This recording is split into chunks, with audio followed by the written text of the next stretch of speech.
Boa noite. O tema que eu trabalhei, que eu sugeri como comunicação para esse congresso, surgiu de uma discussão que eu tive com um grupo de argumentação retórica da Universidade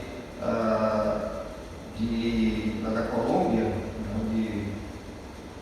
da UPB, Universidade Pontifícia de Bogotá. E aí nós estávamos discutindo sobre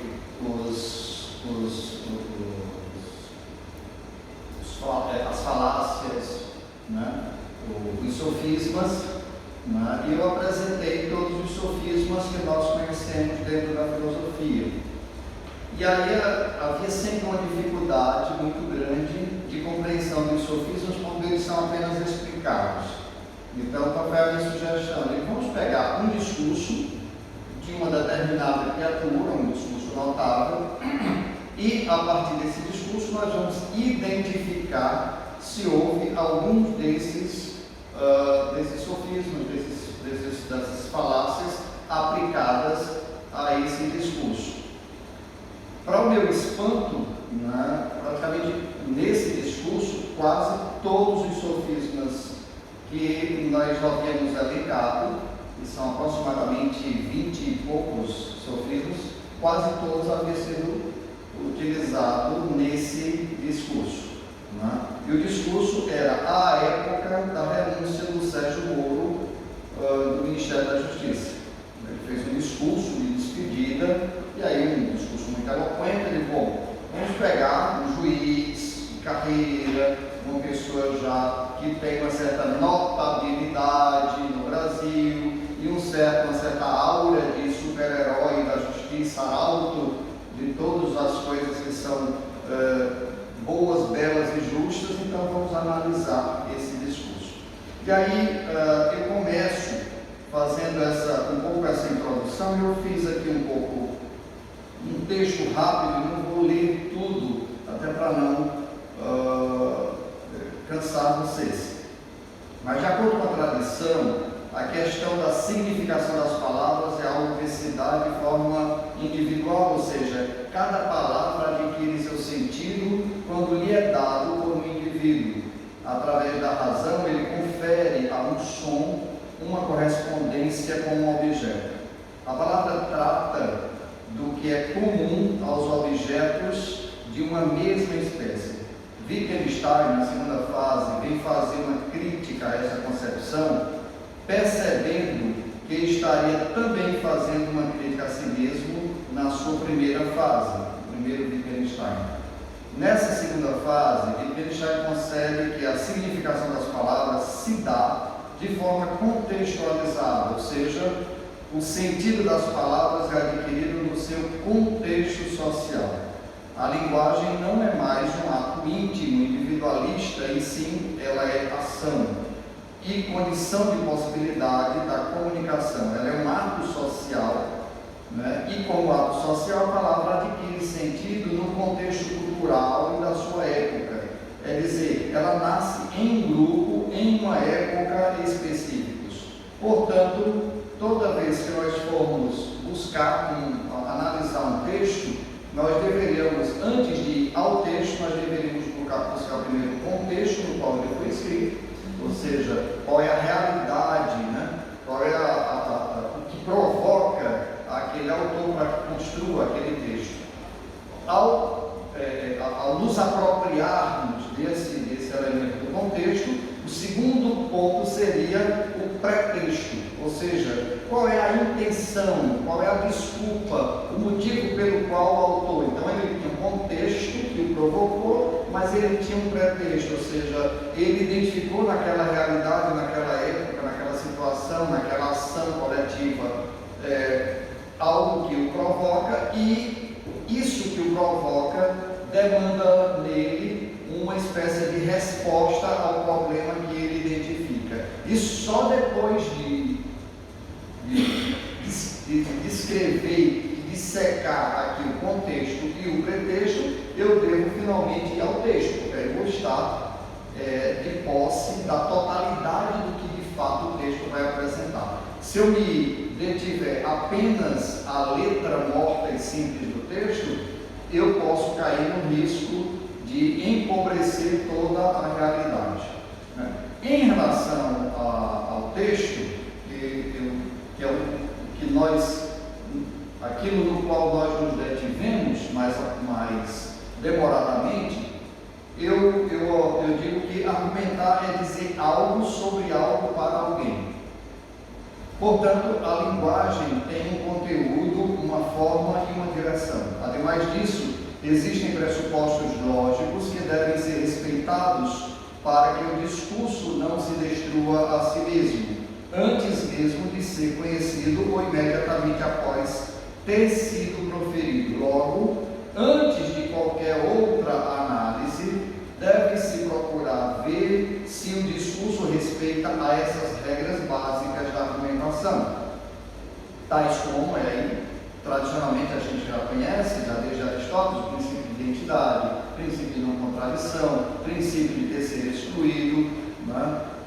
Esses já seriam os elementos básicos que a gente deveria desde sempre respeitar, mas não apenas isso, mas se ele está também povoado de alguma falácia, ou seja, de alguma armadilha que faz com que ele se transvista de verdade, sendo ele verídico. Então eu apresento que existem duas dimensões da linguagem, portanto, que se mostram ao mesmo tempo: a ação de falar e o conteúdo da fala. Quando eu estou proferindo algo, eu estou fazendo esses dois elementos. É papel do filósofo julgar se no discurso em questão existe alguma contradição performativa. O que é isso? Se existe uma contradição entre o que ele está falando e a ação própria do que ele está falando. Um exemplo clássico que a gente diz, por exemplo, algumas contradições, quando eu estou dando aula de lógica para os meus alunos na Universidade Regional do Cariri, sou professor de lá, esqueci de me apresentar, eu ensino lógica, raciocínio lógico e lógica para o pessoal, por exemplo, da pedagogia. Eu digo, vamos minimamente trabalhar aqui o elemento de lógica. Apesar da pedagogia, você precisa de raciocínio lógico. E aí eu digo, olha, há algumas contradições que quando nós dizemos, nós podemos rapidamente nos livrar dela. Eu digo, eu não estou falando. Olha, você está falando que não está falando, então a minha fala contradiz a minha ação de falar. Como é que eu saio disso? Eu posso escrever no quadro, eu não estou falando, pronto, deixei. A outra frase, eu não estou aqui, igualmente, você escrever no quadro, pronto, alguém lê lá o quadro, eu não estou aqui, realmente ele não está mais aqui. Na hora que ele estava entrando em contradição. Quando ele escreveu, terminou de escrever, acabou a contradição. Mas existem algumas contradições que eu posso escrever. Quando eu estava em Salamanca, chegaram os estadunidenses ali na praça de Salamanca falando inglês, e aí eu dizia para ele em espanhol, que eu não sei falar inglês, ainda que eu soubesse. Eu estava entendendo tudo que ele falava, só que eu achava uma arrogância você ir para outro país e querer que todo mundo falasse o seu idioma. E aí eu dizia, eu não sei falar inglês.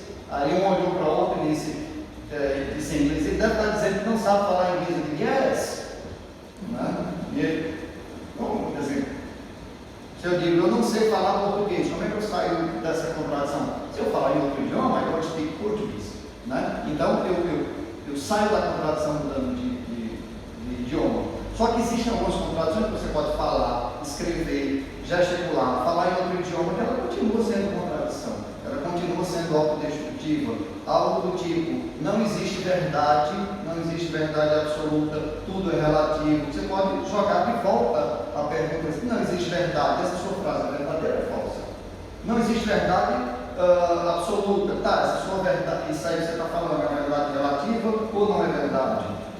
Tudo é relativo, até essa sua frase é relativa. Então assim, quando eu termino de falar, eu posso fazer o que eu quiser, tudo está em contradição. E aí existe um outro nível, e aí seria o objetivo mais ou menos do restante, seria a análise de todos os discursos à luz de todas as formas de sofismas que existem. Né? E aí eu começo a aplicar essas regras, né, da contradição performativa, do princípio de identidade, do princípio de não contradição, terceiro excluído e dos sofismos ao discurso do Sérgio Moro. Né? Primeiro eu apresento o contexto no qual antecede o discurso dele, para não fugir à regra de contexto, pretexto e texto. Né? Apresento depois o pretexto. Né? Então o contexto, ele estava rachando com o presidente ao qual ele havia apoiado e do qual havia recebido o convite para ser o arauto da justiça à frente do ministério daquele cidadão. Né?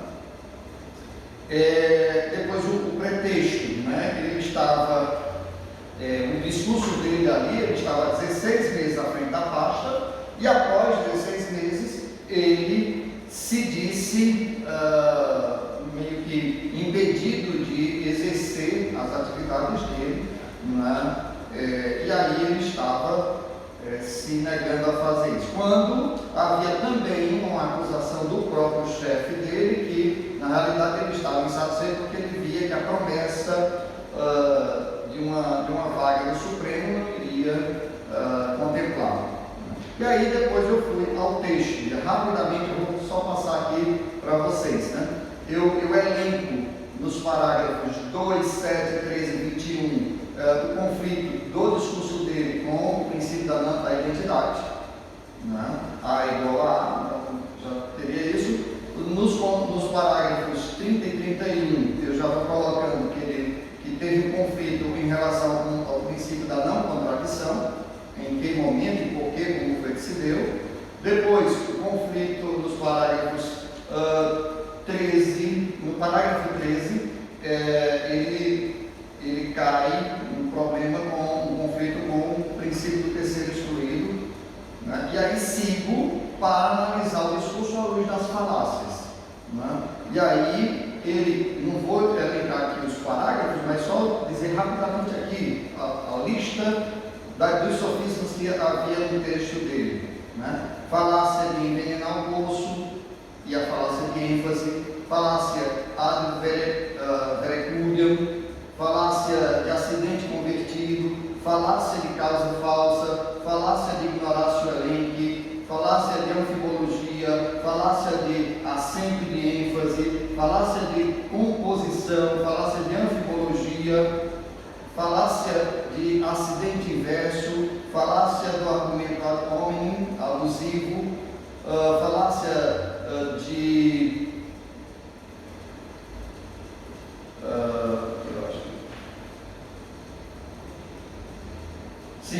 de anfibologia de novo, e lá no final outras questões ligadas a outras linhas possíveis de erro, que aí já não seria somente na linha das falácias, seria outros elementos de falha da questão da psicologia, que daria demanda para a psicologia, que daria demanda para uma análise ética, né, e que daria análise também para outras questões de ordem não filosófica. De todo modo, né, ele cai numa série de erros que destruiriam completamente o discurso dele.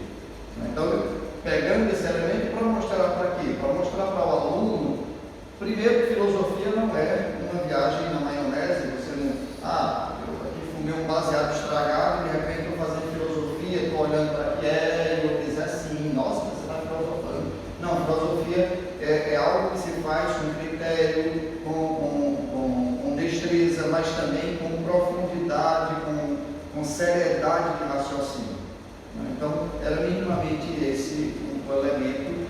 E, claro, já aponto no final do texto que, efetivamente, se nós aplicarmos, muito provavelmente, as regras filosóficas para o mundo dos discursos em quaisquer das esferas, jurídica, política, dos coaches da vida, religiosa e tal, muito provavelmente a gente vai conseguir desconstruí-lo. Resta saber se, ao desconstruí-lo filosoficamente, as pessoas não permanecerão emotivamente aceitando, que aí já não é mais nosso papel, né? Aí seria uma declaração de fé, né? E em relação à fé, eu termino aqui com a frase do Wittgenstein: aquilo sobre o qual não se pode falar deve se calar. E aí Wittgenstein foi morar depois do livro, foi morar no mosteiro e deve se calar e contemplar. Obrigado. Bem. Agora vamos. Você que está com perguntas. Pode começar, por favor.